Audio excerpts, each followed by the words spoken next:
Hello, everyone, and welcome back to Wondergoal, the soccer betting podcast from the Action Network, presented to you by Bet365. My name is Michael Leboff, and joining me, as always, are BJ Cunningham and Anthony DeBundo. Together, the three of us are going to break down the upcoming Premier League slate. It's another big one. Title race is still on. Relegation race is still on. A whole lot of other stuff to get to after we go through each match in the Premier League. All 10 of them. We'll talk a little Bundesliga, Serie A, LaLiga, Ligue 1, and give out our Underdog Parlay, which is a record setter at 557 to 1. And then we'll give out our favorite bets in the Premier League. So should be a fun show. And to start off, we will go to the top of the table with BJ's Arsenal flying high after a win in the North London Derby. They are on top of the Premier League as we go into the weekend. They have a 1-point advantage over City. They're 7 goals better in the goal difference department, but City does have the game in hand. So this thing is still neck and neck. Liverpool have fallen well behind now at 5 points adrift of Arsenal. So we'll couch them for third on the rundown. So Arsenal, BJ, they are taking on I don't know how to describe Bournemouth now. Pesky, talented. They're a little bit of everything. They're not going. I think there's some banana skin potential here. They are, of course, a massive favorite. This is the 7:30 a.m. kickoff on Saturday as well. You'd have to lay minus 500 for Arsenal on the three-way line, 9-1 for Bournemouth, and 7-1 for the draw. BJ, how do you see this one playing out? Is there any betting value? Well, as a Arsenal fan, I can tell you that of the remaining 3 matches, this is the one I'm most worried about by far of any of them. Bournemouth is a very good team. But with that being said, I'm going to couch the thrill of everybody who wants to put on their sneakers and just sprint as fast as they can to the window to bet Bournemouth +2. Because the reality is that Bournemouth has some injuries that are pretty concerning with how they're actually going to set up here against Arsenal. So Semenyo is not going to play in this match. Neither is Sinisterra. Tavernier is also injured. So there's 3 wingers that are essentially out. Kirkez is still suspended. Zabrani's questionable. Memphis, their backup center back, is also questionable. Is also out for this match against Brighton, who we'll get to later. They've quit on the season. They had to play Ouattara and Adam Smith as their 2 fullbacks. Not the most optimal and ideal situation when you're facing 2 of the best wingers in the Premier League and are going to have to get them in 1v1 situations. But I think the most interesting aspect of this game is how effective Bournemouth is with their high press, because Arsenal is not a team that likes to switch the play very often. In fact, they have the 3rd lowest switch plays across the pitch of anybody in the Premier League. They primarily rely on a lot of short passes to get through the opponent's press, which is essentially what Bournemouth wants you to do. So in that aspect, it's a tad worrying for Arsenal. But if you look at some of the performances that Bournemouth have had against some of the bigger sides and really good build-up sides, they have tended to struggle a little bit. And, Arsenal is a good enough team, and they've showed it over these last couple of matches, especially against Tottenham, that they can play more direct, that they can concede a lot of possession and maybe make the game more optimal in their favor given the situation. So we saw a lot of long balls from Arsenal against Tottenham. A couple of them were successful as well. So I think that this is worrisome for Arsenal with how good Bournemouth has been. I mean, since they have gone on this resurgence, essentially, in 2024, they've taken the 5th most points behind, the top 3 in Aston Villa. So they're a very good team. But with all these injuries for them, especially missing 3 wingers, that is a very difficult situation to go into Arsenal and to compete as well. So if Bournemouth's going to win this match, it's going to be because Arsenal made a couple dumb mistakes in build-up, which they have done recently. Like they did it against Tottenham. They conceded a goal right to them. So it without a doubt can happen. But this is still Arsenal that in 2024 hasn't even conceded 10 non-penalty expected goals. Like there's still a really, really good defense. It's not like there's this like massive drop-off. It's basically what's happened with Arsenal, and it just happens to some teams, is like the huge chances that they concede are just off of like the dumbest mistakes that we've seen all season long. So counting on that with Arsenal is not really like a suboptimal thing for these smaller teams to do. So like under 3.5, I think that this match will play out kind of slow. Arsenal's going to slow the pace down. Bournemouth's not this like intense, let's press you, like let's get the match played at a very high pace. Like they're actually kind of slow with their pressing, and like when they have the ball, they kind of slow things down as well. So, and especially facing a good team, build-up team like Arsenal, I don't think you're going to see them just go balls to the wall and just leave themselves incredibly exposed. And especially when Arsenal gets ahead, they can definitely kill this game off pretty nicely. So I like under 3.5, projected 2.8 goals. So I think there's some value on under 3.5 at -110. If you were to squint, you could suggest that the Arsenal defense has taken a significant step back from god tier elite status to just a good defense. And I think there's questions you have to have anytime a team has been as dominant as Arsenal has been defensively for large stretches of the season.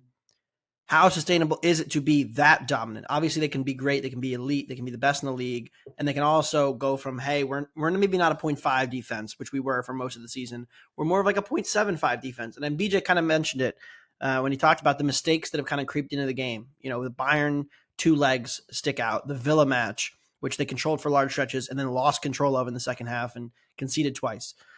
Even the match against Chelsea. Chelsea got played off the park for large stretches, but they still created over 1.5 XG. And then Tottenham. I mean, Spurs scored 2 off of mistakes, but also could have scored goals off of non-mistakes prior to that too. Romero had multiple big chances that he missed. Van de Ven's off by a toenail. There were a lot of opportunities for Tottenham in that match in total, almost 1.8 non-penalty XG in the match. So you look at Arsenal's defense and you say, hey, we know they're the best in the league. We know how great they are. But the cracks have shown up in 5 of the last 6 matches. The only exception was the Wolves match, in which, remember, this was still the zombie skeleton Wolves, who never really posed much of a threat for a month, given their personnel issues they had in that time period. So I like both teams to score. I do think Bournemouth gets on the board here. We still have Big Dom. Feeling good about that. Wataro's, not a great defensive fullback, but if he has to play fullback, if anything, that puts the onus on them to be more aggressive and push numbers forward because it's his best skill. And Arsenal hasn't had a ton of teams that are just going to lop it over the press. So I'm interested to see what that looks like from Bournemouth's perspective. Arsenal has clearly shown they can dominate teams who want to play out against them. They can force those high turnovers. But Bournemouth, since their stylistic shift, we talked about this back in December, they've gone between more long balls and it's been effective and they've been a top 8 team in the league since. And I don't think they'll get a result here, but I think they're certainly live to do so. And leave it to BJ to throw us a shout at United, a quick little stray in our conversation about Arsenal. There'll be more. Trust me. There'll be plenty more in the podcast. So tune in later. You have to understand, BJ, that it doesn't matter what United's form is, their defense. They're going to be at home at Old Trafford on the penultimate week, and they're going to be plenty live, regardless of how bad they're playing coming into the match. I look forward to that match in that one until we'll see what the line. Is there an opening line? There's probably a lineup, right? There's probably a lineup or not. We'll get to that, later maybe. But yeah, no, I'm not. This is probably famous last words, but I'm not afraid of United at all right now. Mm-hmm. Well, United went to Arsenal in the fall and needed. They needed a late goal to win it. Yeah, but it wasn't like Arsenal was completely dominating the match prior. They had most of the chances, yes, but they weren't overwhelming them with chance after chance after chance. No lineup yet on this is also United that's starting we'll do, Casemiro at center back and has no midfielders available. So no, I'm not afraid. Don't need them. Just need vibes. We'll do next week's podcast next week. For this one, I like the Bournemouth first half money line. This is something I did with Liverpool and Crystal Palace a couple weeks ago. There's a couple things that play into what I like here. While the splits are definitely not as strong for Arsenal as they were for Liverpool when I was betting that, it's not like this team just storms teams out of the gate, right? Arsenal's gone into the break tied 15 times. They've been behind at 4 and ahead 16. So it's been more likely than not that, like every other team, basically, except for City, that they go into the break drawn or level at the worst. So, but what I like here is kind of what BJ was talking about, right? It could take some time for Arsenal to adjust to the all action style that Bournemouth's going to throw at them. You'd expect if either of these sides is going to be tight, it would be Arsenal coming out of the gates, given the stakes here. Bournemouth, it's a free hit, right? It's cliche to say it, but it is. They get the chance to play in a Super Bowl in a game that can decide a title on the road. So that I think helps here too. But mostly, it's like what you were talking about, BJ. It's this press from Bournemouth, the way Iraola has them playing, the talent the fact that they do have a clinical finisher up top. I think that this is a good opportunity to take a shot on that first half money line, and at 7.5 to 1 plus 750. I think it's absolutely worth a shot. So that's where I will be going for that one. The other title contender, Manchester City, also with a tricky one here. The odds won't tell you that, and the odds will tell you it's not tricky. But this Wolves team, man, they just have a way. They just have a way of finding themselves in this exact kind of situation. I feel like every season where they get a crack at one of the two teams in a tight title race. And they are a massive underdog at Man City. This is a 12:30 kickoff on Saturday. At Bet365, we have Wolves at 14 to 1, City's laying minus 1,000, and the draw is 11 to 1. I think that this has a City to win from behind feel to it, BJ. That's my link here. I'm probably gonna be on the Wolves money line because if I think that Wolves can get on the board and get ahead here, it's at these odds, it's worth it. I mean, there's some big numbers out there. Yeah. So for context, about less than a month ago, I think it was, City took on Luton Town at home. It was a Luton Town team that obviously was in a bad run. They had no available center backs to play for them. And City closed at minus 1,000. And now we're sitting with Wolves, whose injury situation isn't that bad anymore. It's just Nato is essentially the only guy that is out for them. Otherwise, they are completely healthy, and City is essentially laying the same line. That's must-win tax, people. Like, that is a title race. They need to win. Wolves doesn't have anything to play for. Tax that's being put on that. I mean, Wolves is just coming off a good performance against Luton Town, and the previous one against Arsenal, I know they lost 2-0, but they were actually pretty good in that match. And I was actually very impressed with how they were able to play in their low block, how they were able to actually build out of the back successfully through the middle of the pitch against Arsenal. They didn't have Cunha, and they had a very injured Hwang playing up top. Now both Hwang and Cunha are healthy. They have outlets that they can get to through City here. And this is a Wolves defense that is well drilled under Gary O'Neill. He's one of the best tactical managers in this league, and he's gone through a lot given his situation at Wolves with injuries, players being sold, and everything to get them to this point. Yes, they have overperformed at this point, but they are a very well-drilled tactical team, and they're very good in their low block. Last 7 matches, they've only conceded 2 big scoring chances. They've conceded a ton of shots, and they're going to concede a ton of shots in this match. There's no doubt about that, but they're not allowing high-quality chances. And what we've seen from City, I mean, you would think after that Nottingham Forest match that like they're completely unbeatable, right? Like they should not have won. They actually probably should have lost that match. I mean, if you look at the final XG, it was 2 to 0.8. They took advantage of, credit City. They took advantage of the one weakness that obviously Forest has many weaknesses, but their main weakness, which is defending set pieces, they conceded another goal off a set piece. So there you go. But Wolves is incredible defense at defending set pieces. They're actually very good offensively on set pieces, which is another thing that City has kind of struggled with. I know they've only conceded 2 goals off them all season long, but they've conceded about 6 expected, and they're actually 12th in XG per set piece allowed. And the transition defensive problems are still there. Like, it's not getting any better anytime soon. And Pep obviously knows this. Like, he's one of the best managers of all time. He realizes that their only way that they can actually effectively break down all of these low blocks is to push Rodri, to push Gvardiol, and to push whether it be Kovacic or in the Stones role and push them farther forward so that they can overload the teams playing in a low block. And so, yes, he has conceded the fact that they're going to get into 3v3 situations in transition. That's just going to happen. But he believes, and it's probably true, that the probability is better of them scoring with having all these guys in the box than the other teams playing in transition. But guess what? Wolves beat them last time, primarily from beating them in transition. So I think this line is crazy.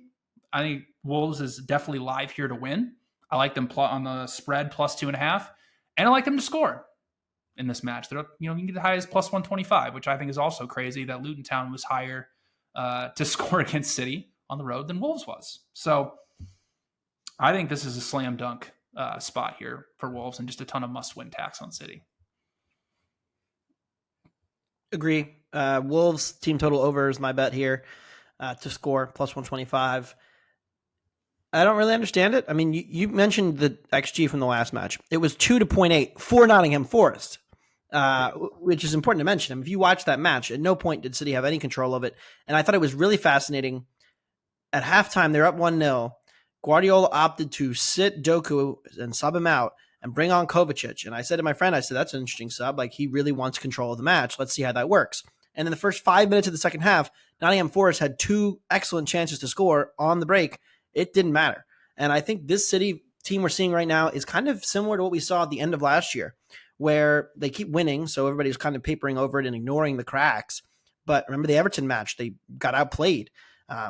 Defensively, they really fell off after they clinched the title. Okay, you can excuse that. But then they went into those 2 cup finals as heavy, heavy favorites against Man United and against Inter, and they were not good in either match relative to what we'd expect from City. And they really limped in. And like I said, they limped in. I'm saying this while acknowledging, yes, they won the treble, but City was not at their best at the end of last season. They looked gassed, and they still look pretty fatigued to me. I understand they had a beatdown win against Brighton because Kevin De Bruyne did the Van Persie leaping header, the Flying Dutchman, the Flying Belgian, and they had a couple nice finishes, but the weekend performance was not great. I do think Haaland probably starts here, but I think their defense remains very vulnerable, and they'll probably win this 2-1, 3-1, but I think the total on Wolves to score at plus 125 is crazy. I have this closer to minus 115. I think it's important that you note that Brighton match, because what Brighton did in the match was suicidal. Quit. They went man-to-man across the pitch. Yeah. And they kind of half-heartedly did it, and City ripped them apart. And yes, they had a couple good finishes. And then we go right back to the weekend, and from open play, they do nothing against the low block. And so now they're going to face another low block here when we're just coming off an FA Cup semifinal where they failed to create over 1 expected goal against Chelsea, who was also playing a low block. So the struggles are still there, and they're going to play a very well-drilled one here. So why are we laying close to 2.5 goals on a really, really good defense? Yeah, and Chelsea's another match where City was not at its best. You just look across the board now. The Real Madrid loss, you can probably excuse that, penalties, whatever. But the FA Cup win, it's funny because we're talking about this in wins. But remember, we're comparing City to this incredible power rating that they're getting here, and I don't really see it. I think they win this, but I know, bold of me to say, but yeah, Anthony's I don't really trust Wolves the minus 1,000 favorite to win. I don't really trust Wolves defensively. That's my concern here. But I think that the thing you touched on is the most important is the fatigue, right? Like, you're not getting a full this power rating. The odds here are telling you that you're getting City at its best. Yeah, you're not getting City at its best, even close to its best. You're getting a City team that's played a ton of soccer, and I think part of the reason why this line maybe looks a little or is inflated is because they're not playing in the Champions League this past week, right? So they get a little bit of a breather, but they get one midweek match off. Come on. This has been a ton of soccer for this team. The manager knows it. He's been talking about it in the media. He's not the only one, obviously, but they mention it. It's a problem. And now you're going to take on a really pesky side. I think that, and I'm going to ask you, Anthony, if you're going to bet them to score here, I still think that you might as well just there's 24-1 out there. Yeah. That line is crazy to me. Because bringing up what BJ did, we remember how we were talking about for a few weeks during the kind of beginning stages of the stretch run for the title contenders. We're getting these numbers on Sheffield United and Luton Town and other terrible teams in the Premier League. Burnley, we're getting 16, 18 to 1s. Wolves is so much better than those teams, and they're getting a City team that's not as good as they were when those lines were coming out. So I think that this is we spent too much time talking about this match, but it's a title race. It's exactly going down the wire.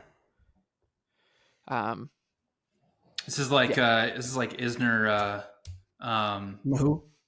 Raonic. Everybody's just holding serve here. Everyone's holding serve. Okay, we'll talk about we'll talk about Liverpool next. They are Sunday, 11:30 a.m. kickoff, hosting Spurs. This is a tough one for Anthony. His favorite team, Liverpool, taking on his pet team, Tottenham. Liverpool tough one for -2. too. Yeah, tough one for Ange too. Yeah, tough one for VAR. Yep, tough one. VAR had a real mare last meeting. Anyways, Liverpool at Fortress Anfield is -200. Spurs traveling to Fortress Anfield at 4-1, and the draw is +450 at Fortress Anfield. Anthony, is it a Fortress anymore? Is it just Anfield? It's still a fortress in my heart. Yeah, Arnie will be in town in July to reinforce the fortress. He's bringing in reinforcements from the north. See. Yeah, I mean, it's Spurs for me here too. I mean, it's just this is a spot play. Like, you're not only getting a team in Liverpool that is playing it, that has also played a ton of soccer like the other ones, but they're showing it in terms of their results, and they're going to pick themselves up for what is now. I mean, it's not meaningless, but it essentially is, especially because they're going to know the two results beforehand, and if the odds hold the way that we think, it's going to be an 8-point gap between them and Arsenal. They'll be done. They're done. So dead rubber match. It's not. I think that the spot I'd be afraid to bet against them would be in a couple weeks when the season ends and it's Klopp's last time to fist pump at Anfield when they tie West Brom or whatever. But like this one to me looks, you're getting a really good Tottenham team for all their flaws. They're still good. They're up there in the top 4 race for a reason, or we're in the top 4 race. I guess they still are with the games at hand, but it's Spurs here for me because I don't trust Liverpool to be at their best either, and Spurs can pick a team apart like that. The matchup stylistically could be a nightmare for Spurs though, Anthony. Genuinely hilarious that over 3.5 is -150. Thought we were gonna get like an even money -110 opener on 3.5, and I was just gonna say, we're gonna bet the over again. Feels like the time to bet a 0-0 actually. Yeah, the total's almost 4. I have this at 3.87, so I'm pretty much in line with the market on both the side and the total here. I think it is tricky for Tottenham, right? Because they do have the Thursday away match at Chelsea, then they have the Thursday away match or Sunday away match at Liverpool. So it is a back-to-back awayer. Fortress Anfield has been out of use for a while. I mean, Liverpool just played 4 straight away matches in all competitions. They haven't played at home since the Palace defeat. And thus, they return home and get a whole week off, which, should help them. But, given just the lack of control they've been able to exert on matches, I think it's risky to lay spreads with them. So this one, it's unexciting for me, but I think it's pass. I am interested to see what Tottenham, if they choose to start with Richarlison. I thought the attack was much better once they pushed Son out wide and moved Richarlison up top. I'd hoped they had started the derby with that on Sunday,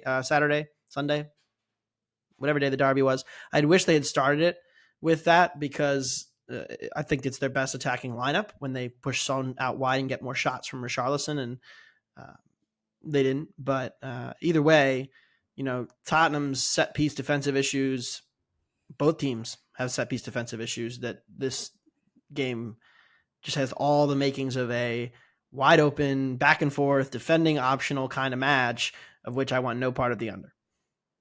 I think it's a fun live betting game, quite frankly. Obviously, like you said, it's going to be very back and forth. Whatever team goes ahead, none of them's really been able to control matches or hold leads. Both of them are going to go for it. So, you could always bet Tottenham coming out of the second half where they've scored 7 billion goals.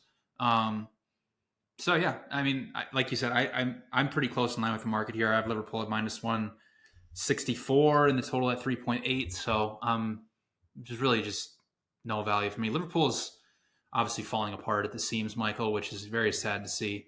We got Salah and Klopp arguing on the touchline. Nunez is clearly not healthy because he keeps coming off the bench in like the 80th minute. Like there's just Jota, I think, is still out as well. So it's just that's the case for Spurs. That is the case for Spurs, and I think that if you made me play a side here, I would definitely play them. But I think it's just a lot more fun of a match to bet whoever goes behind, and just that's the story of the Premier League. The story of the Premier League. So let's play into it. Or maybe neither of them go behind. Maybe it's a 0-0. You could bet. What is the 0-0, Michael? Do you want to You want to gander a guess? I'll go 18-1. 22-1. Oh boy, if that's where you guys think it should be, is that where if you think it should be 18 or 22-1, you guys are gonna want to bet the 0-0. It's 33-1. Oh my gosh. It's actually, I think it's actually well. There you go. We got the 0-0. Parlay that with Wolves, and there you go. Yep. You have a lethal combination for Liverpool here, which is their team has forgotten how to kick the ball into the net. And now they're facing one of the best goalies in the league from a shot-stopping perspective. So maybe Vicario, Allison both stand on their head, and it's one of those like Liverpool-Chelsea Cup finals where there's 3.5 XG, but it's 0-0 going into extra time. the kicking the ball into the net, that seems suboptimal to be good as at soccer. So maybe Liverpool should start doing that a little more. It's all right. Arnie's notorious for coaching up teams to do that. So you guys think I was insufferable this year with Liverpool? Getting Arnie Slot in, that's just so perfect. He has no chance of living up to the Klopp. Yeah, he'll be fired by It's an impossible job. He'll be fired after 20 matches, but those 20 are going to be magical stuff. See, I have the 0-0 projected a little under 3% for Liverpool Tottenham. So 33-1 is value. 33-1 is a little bit of value there, right. Michael. Sounds like a good grouper. Luton Town and Everton up next. This one a couple weeks ago looked like it was going to be one of the biggest matches of the season. And then Everton beat Liverpool, and then they won again over the weekend. This is high times for Dewey Crow for Everton right now. This game is essentially a pick 'em at Luton Town. The Hatters are plus 155 on the 3-way line. Everton, the slightest of underdogs, plus 160, and the draw is plus 260. You could say, Everton might be on the beach, and Luton Town is fighting for its Premier League life. It's Friday night. It's under the lights. I do think I would play Everton here, just in terms of just the gap between these two teams is pretty wide. And I don't think you're going to see this Everton team, take its foot off the pedal here, BJ. So looks like a bet on the Toffees once again. You mentioned that gap. So overall for the season, if we're just going purely expected goal differential, Luton Town's at minus 0.94 per 90 minutes. Everton's at minus 0.04. So essentially there's a 0.9 goal gap on underlying numbers between these two teams. And even if we go from the beginning of February, Luton Town is at minus 2.16 expected goal differential per 90 minutes, while Everton's around even. So like you mentioned, the gap is very, very wide between these two teams. It's just the fact that Everton's safe and Luton Town has to win. That's why this line is what it is. But I actually think it's a pretty good matchup here for Everton, because Everton is the better version of what Luton Town wants to be, honestly. Luton Town wants to be a team that can play a good, aggressive, mid to high block and actually win balls and press teams effectively. They haven't been able to do that. The injury situation is getting a little bit better for Luton Town. They'll have 2 or 3 available center backs for this match, which is good for them. But if you look at what they have done defensively this season against the two things that Everton does well, which is send in crosses and score goals off of set pieces, Luton Town is in the bottom half of Premier League in XG per set piece allowed, and they're 15th at defending crosses. So they've faced Everton twice this season. One, they beat Everton hilariously 2-1, and Everton created almost 3 expected goals. It was just like the classic Everton performance. And then they played them in the FA Cup, beat them 2-1 again, which was a little bit of a closer match. But over those 2 matches, Everton created 3.9 expected goals, only scored twice. Luton Town created a little over 2 expected goals and scored 4 times. So they weren't better than them in really either match. So you're just getting a bunch of must-win tacks here on Everton, and who will play hard under Sean Dyche. Hopefully he shows up in the tracksuit so we can get the 4th win under there. But yeah, I think this is just, there's, like you said, Michael, there's just such a far gap between these two teams. And from a motivational standpoint, yes, Everton is safe, but Luton Town has to win. They can't draw this match. Like, they have to go for it and they have to win. They got to put pressure on Nottingham Forest, who's going to play Sheffield this week. So if they have to play aggressively and they have to press Everton, that's going to leave a lot of space for some long balls in behind for Everton. So I like the Toffees draw no bet. You can get them as low as around even money on that. So Everton, once again. Yeah, second straight week where it's a huge motivational mismatch for Luton Town over their opponent. Luton Town outplayed and lost at Wolves. I think they're going to struggle here too. I mean, it's just a pure numbers play for me. I hate to hop on the Everton bandwagon and ruin the fun after I did not bet them myself in any of the 3 matches they actually won. Nottingham Forest, Liverpool, we had the money line dog spot, but and then Brentford this weekend. It really just comes down to everything BJ just said. I don't want to just repeat it for the sake of time. So I agree entirely with BJ's point. The number makes no sense, and thus I will bet the Toffees once again and lead them to the slaughter. No slaughter. We'll be good. Doesn't even matter anymore. They stayed out. No, and also another 3 points for Everton. I said this last week on the show, like 43 points. If you take out the the bans. I mean, imagine if I told you before the season, leave off, they're going to have 43 points by the 3 matches to play.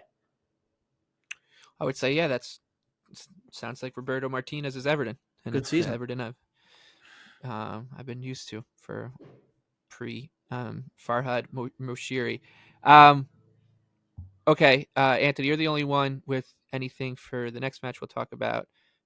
Brentford also safe on the beach, taking on another team on the beach in a beach bowl with the Bees sitting plus 110 at home, Fulham plus 220, and the draw is plus 280. Yeah, plus 110, 115 out there on Brentford. I have them minus 110 in this match. So just, again, a pure numbers play. Going to trust my numbers here. Brentford hasn't had the best year, but they still have like a pretty healthy crop of attacking players available. Fulham, away from home this year. We talked about their home away splits a bunch on this show. It's been pretty ugly. Their set piece defense remains pretty poor. I think that Brentford is the better team and at home. So I'm going to take the Bees at anything plus money. Okay, that moves us on to Burnley and Newcastle up next. Burnley at home plus 250. The Magpies traveling odds on minus 106, and the draw here pays out 3-1. This is a pretty easy pass for me. I don't really see this one having any value. I guess you can talk about the motivational angle here, BJ, for a last gasp for Burnley. They're still within touching distance of the staying alive and getting another season in the Premier League, but outside of that, I got really nothing interesting to say. I think Newcastle's kind of interesting here. I would maybe want to play their team total rather than on the money line here as a road favorite. There, I mean, Newcastle's still motivated. Like, they want to play in the Europa League instead of the Conference League, so they will be definitely motivated here. I mean, Burnley got into for most of the match, got back into a back and forth transitional battle with United. And it turned up being suboptimal for them, and they created 2 expected goals. But getting into that back and forth transitional type match with Newcastle still having all of their attackers, or at least their good ones, available, and this new Newcastle that is starting Harvey Barnes, Anthony Gordon, and Ishak, it's a very dangerous combination to play against those. Burnley, it's the goalkeeper situation. They started Trafford to begin the year. And then they went back to Muric, who was their goalkeeper in the championship last year. And he's gone through this incredible shot stopping run. So he's due to regress just a little bit from that. But Burnley has to go for it, right? Like, they need to win. Like, there's no drawing here. Like, it's full throttle. It's going to have to be back and forth transitional. So Newcastle's team total over 1.5. You can find a minus 150 out there. I don't hate that. If you wanted to try to go for a bigger number, over 2.5 at 2-1.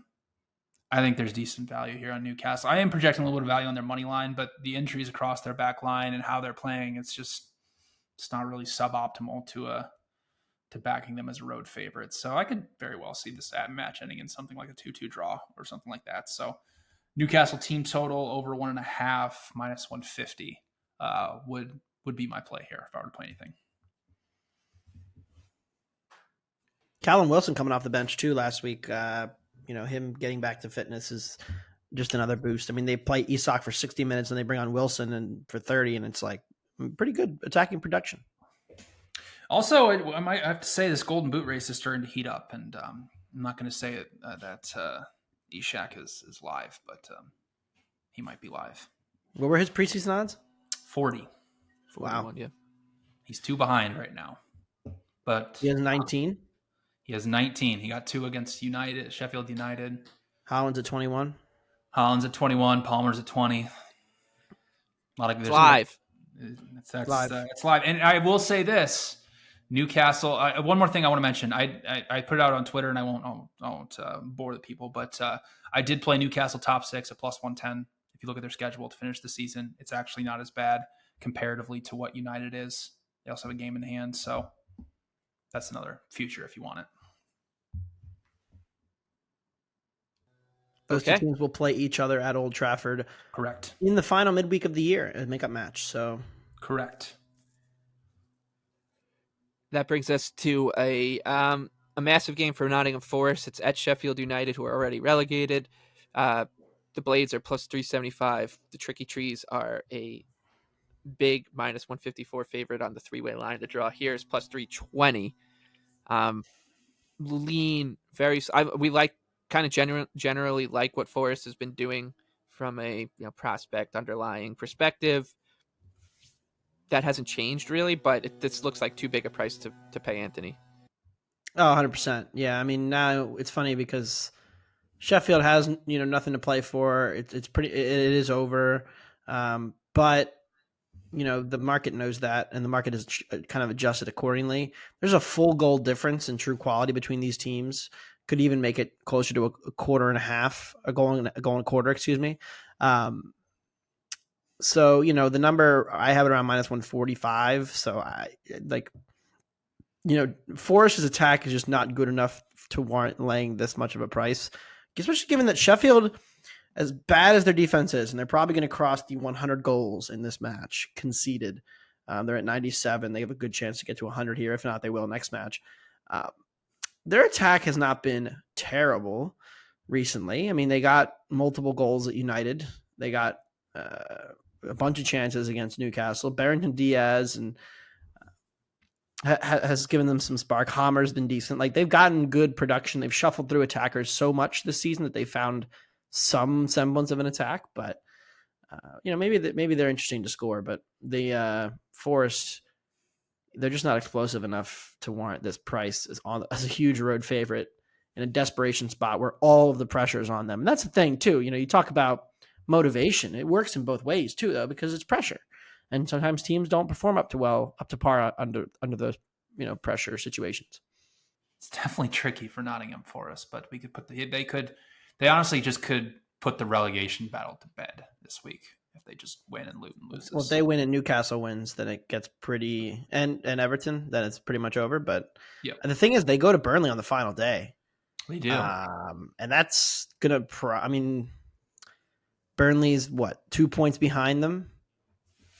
And Burnley's going to play Newcastle. So if Burnley doesn't get a result this weekend, they're going to need a win to have any shot. But if they're within the point range, they're going to have a chance the final weekend to just beat them at home. That could happen in any, one match. Anything can happen. So, yeah, Burnley's 2 points behind, and they finish with Newcastle at Tottenham and then at home against Forest. While Forest finishes with obviously Sheffield this weekend, then they host Chelsea. And obviously the match against Burnley. So pretty much. Luton goes to West Ham, hosts Fulham. So, there's not really any this team has no chance of getting a result here points left for those three teams. But Nottingham Forest not only has the extra point and 2 points over Luton and Burnley, but they also have the goal difference, which is pretty much clinched. So it would take something, I think, dramatic to happen, especially if Forest just takes care of business this weekend. Which brings us to a perhaps, I guess, the most unappealing from just a stakes perspective match of the week. That is Chelsea and West Ham. Chelsea minus 163 at home. West Ham traveling plus 375. The draw is plus 350 for this one. We are recording this before Chelsea and Tottenham on Thursday, so just keep that in mind. Nonetheless, I just think that this game plays out as all of us think it will, which is there will be a lot of goals and mistakes and just kind of weird stuff going on. I could see a route like a 5-1 score line. I could see it being 3-3, but another one where you could probably just sit back, relax, and live bet it, BJ. Yeah, I like over 3.5 plus 120. We'll like to see what Chelsea looks like against Tottenham on Thursday, but unless that match just plays out an absolute snoozer, which I don't really expect it to do, it should be a very back and forth match because West Ham can exploit the one main weakness for Chelsea, which is defending in transition, right? And if you look at what Chelsea's injury situation is like right now, it's not that great across their back line. Enzo Fernandez is done for the season. Gusto's out. Thiago Silva's done. Ben Chilwell's out. Levi Colwell is out. And then obviously Reece James has been out for a long time as well. over their last 12 matches, Chelsea has conceded 1.95 expected goals per 90 minutes. And the ball carriers with Paqueta, Kudus, Bowen, I mean, they can definitely exploit and get at this Chelsea defense. Flip side, though, is, and it still remains true, and nothing's changed, that West Ham they don't defend anymore. They're a horrible low block. They have, since the calendar turned to 2024, they are allowing 2.28 expected goals per 90 minutes. If it was not for Luton Town, that would be the worst mark in the Premier League. So should be a very up and down, back and forth type match. We know Chelsea's a lot better playing in transition, so this match kind of favors them in a way. Obviously, West Ham will be sitting back. And the situation that West Ham is in, and same thing with Chelsea, is they really need to go for this if they want to get to 7th place in a Europa Conference League spot, because Newcastle has a game in hand on them and they're up by 4 points. So what does West Ham have to lose other than just going for it and trying to win this match? They have absolutely nothing to lose. So I like over 3.5 projected close to this match, closer to 3.6, 3.7. So decent value on the over. Michael, you said no stakes. I mean, if Chelsea wins on Thursday, they're going to be in the top 6 race here. Yeah, you're right. They win both of these. They win both of these matches. They get to 54. Yeah. United loses to Palace. Newcastle. A lot. I should say a lot. It could end up being just a complete dud. Yes, it could. Yeah. And I think that's also West Ham bottom half tickets that some of us have. We're trying to get to the window here, and we're grasping at straws because we're running out of teams to catch them. It's going to come down to Wolves, so we're not feeling too great about that. But I agree with BJ again. We have a lot of agreement this week, which is always scary, but also always fun because we're all going to be rooting for the same teams this weekend. And I have over 3.5 goals projected for this match, and don't really understand these Chelsea totals continuing to just show that this defense is any good, which it is not, and continues to be bad. Okay, that brings us to our last 2 matches for the match week. I will go 9 a.m. Eastern time, Brighton and Villa. Brighton plus 190 at home. As BJ said, it does look like this is a team that is on the beach, clearly, and has been on the beach for a little while. Villa plus 130 on the road. Tie is plus 275. Nothing, Anthony. I mean, this total's over 3. Should it be? I don't think so. If Brighton's going to go suicidal man-to-man, they're still at home, though. It's still a scary situation to back them it's still a Brighton at home, and it's still a Brighton team that has now scored 1 goal in 5 matches, and the goal came because the goalie whiffed at the ball on a back pass. And you can even go further back. They scored an own goal against Forest. They scored a first-minute screamer from Welbeck against Liverpool. So that means that they had a 3-0 loss to Fulham, 4-0 loss to Roma. They had an own goal. They had a real goal against Roma, a real goal against Liverpool, and then 1 goal in 5 matches. They have failed to create more than 1.1 XG in any league match since March 2nd against Fulham, a 3-0 loss. What's the case for this total being 3.25? I mean, Brighton totals have been inflated. You bet the under 3.5 last week. I would bet the under again in the City match, given how it played out. We had the Burnley under. We had the Arsenal under. I had the Brentford Brighton under.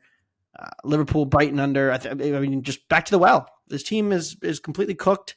They're out of ideas in attack. They don't have anyone who's making it work. And Estupiñán is a big loss to their attack. And that's very evident, I think, too, when you watch them play and how little they're getting from their fullbacks going forward.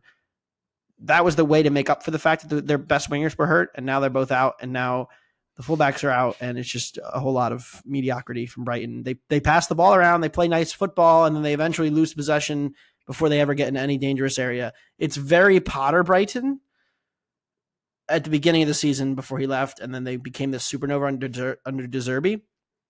But Villa's not really going to press them into a ton of mistakes. So I think, you combine Villa not pressing with Brighton not having the talent to exploit Villa's defense, this total's too high. Is De Zerbi, it seems like that he's been linked to every job so far, and it seems like that this relationship with him and Brighton is kind of coming to an end. But all of these jobs keep getting managers hired to them other than him. So is he Well, going to be the manager of Brighton again next year? Because it there's feels still kind a of lot weird. of jobs open, or that There could are. be open. Cough, cough. Would Man United hire Roberto De Zerbi? It sounds like they got their heart set on Tuchel right now, is from all the reports that we've seen, which would make sense, right? Given what he, obviously he had a bad season at Brighton, quote unquote bad season, when Brighton had the best XG differential per 90 of anybody in Europe. So it seems like they have their heart set on him. So it's a very fascinating situation because, it definitely feels like with Brighton right now that this relationship with De Zerbi has kind of run its course, like at least how they're playing over the second half of the season here. And who knows, maybe they'll get an influx of new talent and youth next season, and we'll be saying, oh my gosh, this Brighton team looks good. But the injuries have just kind of done them in, right? Like Matoma being out, Ferguson being out, Billy Gilmore being out, now Van Hecke is out as well. So like it's very difficult with this, Brighton team given all their injuries.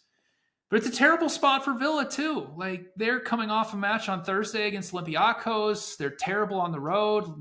We're venturing towards them being a road favorite here. So yeah, if I would agree with Anthony, maybe playing under here if anything. But like it's a very difficult match to figure out which side you want to take. So for me, I'm passing on it. Let me throw out a dark horse for De Zerbi. Dortmund, if Dortmund doesn't make the final here, which I don't think they will, we're recording this before the PSG first leg. If they don't make the final, Terzic, his resume is like they finished 5th in Germany. They made the Champions League in the back door. They haven't been good most of the year. He goes upstairs to a more managerial role, and they bring in De Zerbi as the manager. That's my my prediction, my underdog story. Or under discussed story of where he lands. Makes a lot of sense. If he doesn't end up at United. AC Milan's also interesting as well. Yes. He might go back to Italy. That's probably the answer. Yes. That brings us to the conclusion of our Premier League section with Manchester United and Crystal Palace. This is going to be a lot of fun. The Palace train, baby. It's been a lot of fun. We were all on them in the perfect situation last week. The buy high Palace mode. We bought high and we were dealt the draw against Fulham 1-1. Jeff Schlupp. Our man. What a goal. Premier League winner Jeff Schlupp. But guess what? You get to kind of have more fun with Palace. Just a couple days later, they are plus 140 favorites at home on the three-way line. Man United traveling plus 175. The draw is plus 275. I would love to know if this is the first time Crystal Palace has ever been favored in a match against Manchester United. I would bet a lot of money it is. I would have to imagine that the answer to that is yes. And yes. Bournemouth too a couple weeks ago. Yeah, so this is beautiful stuff to see, and I think it's a lot of fun to bet on this match, and I don't think, and that might sound counterintuitive given that Palace is a favorite, so the market is obviously adjusted. But I'll tell you why I think it's fun. I think that this match could absolutely be a rout in favor of Palace. I think that this could be you'd almost imagine it to say it the other way, right? Like where, Manchester United versus Crystal Palace, United can name it. Like I think Palace can name it here. Like they could absolutely get to 3 or 4. The over under here set. Like if you wanted to bet there to be at least 3 goals in this match, you're laying minus 188, and that is an indictment on the United defense, right? We know that United is going to be able to score against basically anybody in the Premier League with some of their talent and etc. Their ability in transition, but I think Palace might be able to get to 4 on their own. So I like Palace on like an alt line here, minus 1.5 at plus 320. I'll say is like my official endorsement because I don't want to get too crazy, but that's where I'm going here. I think Palace could do something hilarious on Monday Night Football, Anthony. There's a comparison I think right now that keeps popping into my head, and it's a couple of years ago, Brighton played Man United, It was the end of the Ragnick era. He was a lame duck. They had already been knocked out of the Champions League, and they were starting to fade into the finish. And they went to Brighton. I think it was a Sunday match, and the line was a pick'em. And we were making jokes like, well, look at how far United has fallen. They're a pick'em against Brighton. And this was a Brighton team. So remember, Brighton had that really weird year where they were like 16th, but their underlying numbers were like 7th. And the following year was Brighton made a clear leap into the top half, but they were not really in the picture for Europe, but they were like 8th, 9th, 10th. And Brighton beat the living hell out of them because United was on the beach. They didn't care. They were on the road, and Brighton was kind of riding high into the finish. And I think that's kind of similar to what we're seeing here, where United is done, for top four, for Champions League. They could still get Europa League. They probably still will, but Ten Hag is on danger here, and they have this cup final that's really going to determine probably his job in their season at the end of the month. So, when you combine that with all the defensive woes, which we've discussed every week on this show, I don't need to go into it. Palace team total, and I think this is a good play to look for some alt lines as well. I agree. So United against Burnley played Christian Eriksen and Mainu as their double pivot. And what kept happening is Eriksen would always come up and press the opposing midfielder, which would just leave Mainu on a complete island in the middle of the pitch. And if you've watched Crystal Palace the last few weeks, we don't know if Eze is going to play. He is questionable for this match, but I would assume Olise would play along with Ayew. Is that both their two number 10s in this 3-4-2-1 continually drop into the half space that is essentially been vacated by Eriksen, and they're going to get that ball time and time again. And they're going to play 1-2s with Mateta, who's the hottest striker on the planet right now. And they are going to run roughhouse on them. I mean, you said it, Michael. This can get really embarrassing for United here. Like really, really embarrassing with how bad they have been defensively. Again, they just played a non-controlling match against Burnley. They got into a back-and-forth battle. Burnley almost scored inside the first 30 seconds of the match on just like a simple ball over the top. And like the injuries are still there. There's still no Varane. There's still no Martinez. There's still no Luke Shaw. Like it's going to be Casemiro and Harry Maguire again as a double pivot. And guess what? This Palace team now presses. They counter-press, and they do it incredibly effectively. So they can win balls off United high. They can beat them building out of the back. They can beat them in transition. They got, like I said, they got an incredibly hot striker on their hands right now. So, I mean, under Glasner, Palace is averaging close to 1.8 expected goals per 90 minutes. And as we've seen from United, I don't need to go through the stats again, but they've held two opponents under one expected goal in 2024. They still only have one clean sheet in the Premier League, and they have conceded now the third most expected goals behind West Ham and Luton Town. So why not just keep fading them until we reach the end of the season? Palace team total over 1.5 for me as well. I'm just going to put it out there that the odds that I have money on United in some capacity in the cup final are astronomically high. Mm-hmm. Probably just team total, but they're going to be so live in that match. It's going to be really funny. All right. So that does it for the Premier League. Before we get to the rest of Europe, a reminder that Wondergoal is proudly presented by Bet365, and Bet365 does not do ordinary. That's why you get more boosts with them than anyone else. Every day they power up the odds on hundreds of bets to give you a chance to win more. Bet365 boosts specific markets, your winnings, and even parlays. And they don't stop there. Keep an eye out for their biggest and best odds with the incredible Super Boost. Check out the boost and see why it's never ordinary at Bet365. Disclaimer, you must be 21 or older. You must be present in Arizona, Colorado, Indiana, Iowa, Louisiana, North Carolina, New Jersey, Ohio, Virginia, or 18 and older in Kentucky. If you have a gambling problem or you know anyone who does and wants help, please call 1-800-GAMBLER or 1-800-BETS-OFF in Iowa. Terms, conditions, and restrictions apply. Onto the Bundesliga. You both have plays here. BJ, we'll start with you. Freiburg, draw no bet, plus 120 on the road against Cologne. Cologne's season is pretty much done here. Like they're going to get relegated. They needed to win against Mainz over the past weekend. They failed to do that. They drew them. But that match against Mainz, that's just the fourth time this season that they've won the expected goals battle in 30-some matches in the Bundesliga.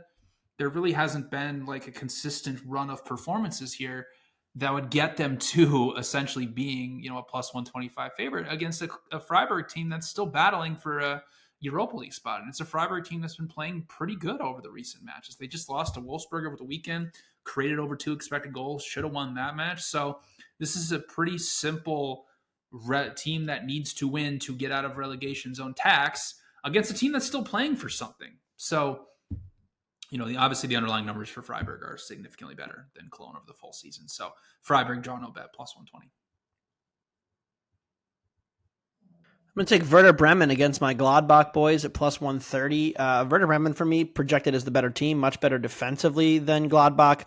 Gladbach away from home this year have been a train wreck defensively, conceding more than 2 expected goals per match, and they have a minus 0.77 XG difference per 90 minutes. Really alarming stuff from Gladbach away from home, and it still could get them relegated. Probably won't, but they're only 4 points clear of Mainz with 3 matches to play. If they were to lose and Mainz picked up a couple wins, Union plays Bochum, like the race could get interesting down there if Mainz is able to get a win, or really they're going to need 2. And Mainz does play Heidenheim, Wolfsburg, Dortmund. So we'll have a chance at some wins there. As far as this match goes, though, I have this at like plus 115. So at plus 130, I'm going to take Werder Bremen at home to get all 3 points again after they came through for us against Augsburg last weekend. Okay. Italy, Serie A, Anthony. You're expecting a barn burner between Roma and Juve? Real quick, though, it's kind of funny in Germany. There's a game this weekend, BJ. I'm sure you saw it. Stuttgart versus Bayern Munich. Yes. Stuttgart is a plus 110 home favorite. So tempted. I was really excited to bet Stuttgart as a pick 'em at home in like a beautiful spot. I was like, Bayern in their Champions League wedge. Stuttgart, kind of finishing strong here, even though they should have beat Leverkusen and choked it late. And then they opened as a plus 110 favorite. And Bayern clocked them in the previous match. I kind of want to bet Bayern. I do too. I might end up betting Bayern plus. Because I don't think Kane's going to sit. Kane never sits, man. That's the thing about him. So Bayern's interesting. What does Tuchel have to rest? He's not saving his job, so who cares? Exactly. It's a hilarious line. It's probably I would say one of the bigger edges I've ever seen in my numbers is this weekend, this Bayern match, because obviously the situation they're in. But yeah, I was very tempted to take Real Madrid against Sociedad on Friday. Didn't end up doing it, but they won close to plus a half, and they won. They played a rotated lineup, but the rotated guys still want to prove themselves. They want to play, right? It's not like they don't care. So yeah, I'll probably end up betting Bayern. Yeah, I'm going to chase a plus money under Roma Juve. This is one where I do expect Roma to rotate through some of its top guys, attacking wise. Juventus, they play the most boring brand of soccer of any of the good teams in Europe. And we just saw that last weekend with Milan. They played a 0-0 out with them. And really for Juve, they're not really playing for anything either. Allegri seems to be a lame duck. Their attack, or their defense rather, is by far the best in all of Italy. They concede nothing in terms of big chances. And you saw last weekend, even against a Milan team that has had major defensive woes, only one XG in a 0-0 draw. They concede nothing either. So I like under 2 at plus money. I think that at most this gets to 2 unless you get some crazy finishes. Yeah, I like a little Friday snoozer. Torino, Bologna, both teams to score minus 135. 2 of the better defensive teams. Honestly, both teams play pretty passively. They'll play in a mid block and they'll kind of press out of it. But in general, this is not going to be a very high pace back and forth type match. Bologna is very slow with their build up out of the back. So both teams are conceding 0.82 non-penalty XG per 90 minutes. Torino hasn't scored for 3 matches. Last 9 matches, they've only created over 1 expected goal twice, and that was against Empoli and Monza. They've played matches against Juventus, against Napoli, against all the top teams, and they failed to create over 1 expected goal. So I don't expect them to do that here against Bologna. And I projected this closer to minus 200. So both teams to score at minus 135. Okay. We can go to La Liga now. BJ, you're the only one with anything in Spain. Yeah, how about some more relegation tax? Almeria plus 1 on the road against Vallecano. Technically, Vallecano is not safe yet from relegation, but they are. They're 8 points clear with 5 matches here to play. But if you look through what Vallecano has done this season, they don't profile really well as a favorite. There's only been 3 instances where they have created more than one expected goal against their opponents. One came against Alaves, where they were aided by a penalty. Another one against Getafe, where Getafe had 3 red cards.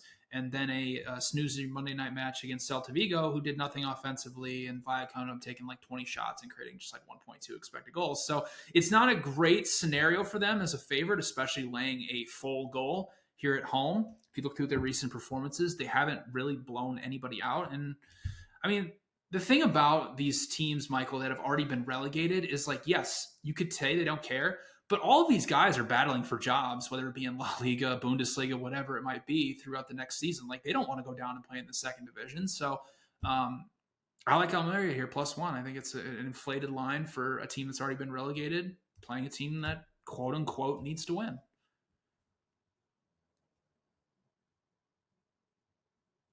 That brings us to Ligue 1. And once again, BJ, it's just you.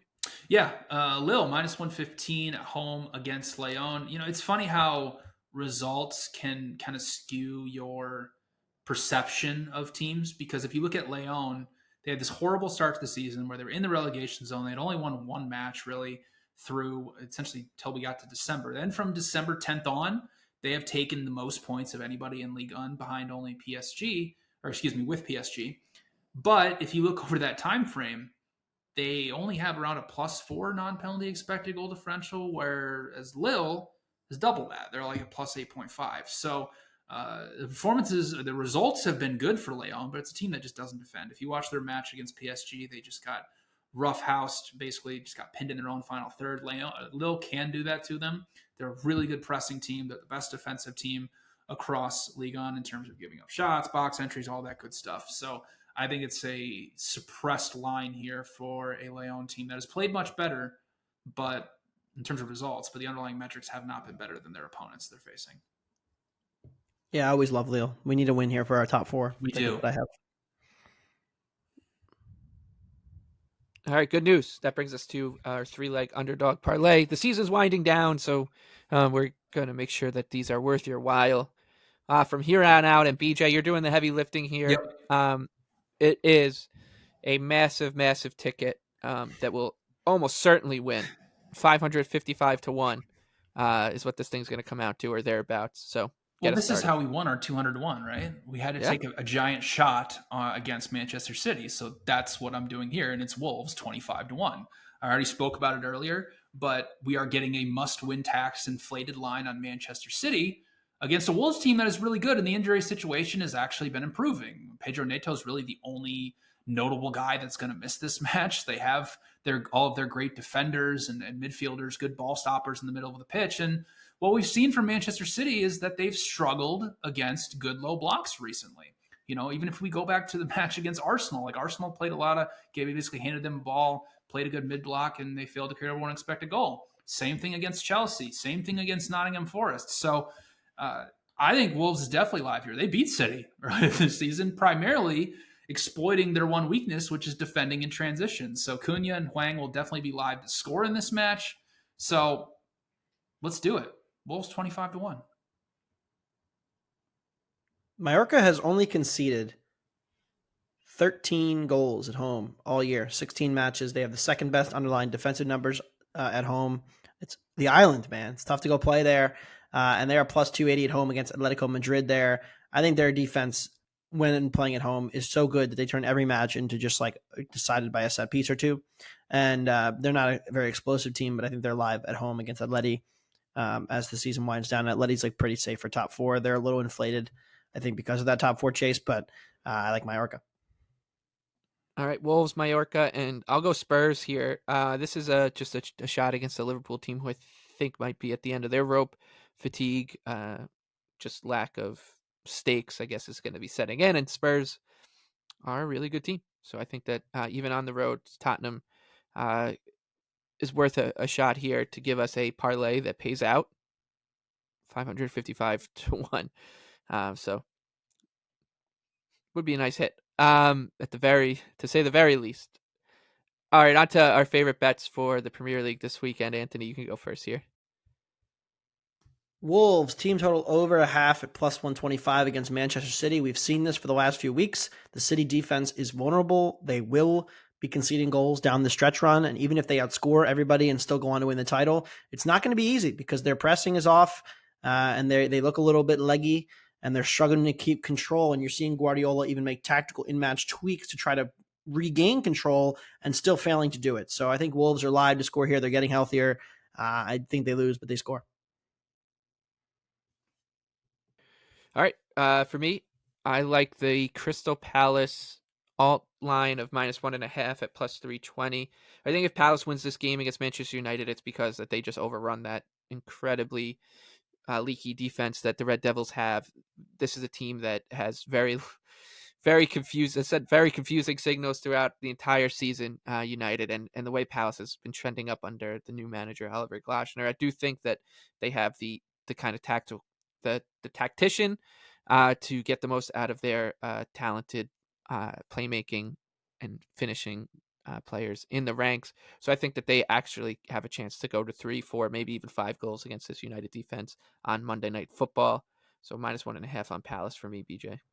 Everton, draw no bet, even money on the road Friday afternoon against Luton Town. Essentially, Everton's just a better version of what Luton Town wants to be. And the situation that Luton Town is in right now is they can't draw this match. They have to win. So that means they're going to have to be more aggressive. They're going to have to press Everton high, and Everton's going to send a ton of long balls over the top against them and win all of those duels. That's how Sean Dyche beat Liverpool. That's how Everton has become such a good team in terms of all their underlying metrics. Speaking of underlying metrics, overall for the season, Luton Town is at a -0.94 expected goal differential per 90 minutes. Everton's at -0.04. And even, if we take from February, Luton Town's got the worst expected goal differential in the Premier League comparatively with Everton, who's around even money. Luton Town defensively doesn't do very well. The two things that they're going to need to defend Everton at here, which is defending crosses. They've allowed the 15th most into their penalty area in the Premier League. And they are also 12th in XG per set piece allowed. So that's two knocks against them. We're just getting a must-win tax on a relegation team here. So I like to play the other side. I like Everton. Drawn a bet at even money. All right. That does it for this episode of Wondergoal. We'll be back for more through the Champions League, through the end of the season, Euros, etc. So strap in. We're not done just yet. We might be if we win the 555-1 Underdog Parlay. Then there's no guarantee that any of us, including you, will be back listening to podcasts because we'll be rich somewhere on an island, maybe Majorca. But until then, for Anthony, BJ, best of luck with all your bets. Thank you to our producer Noah, and thank you to our sponsors, Bet365.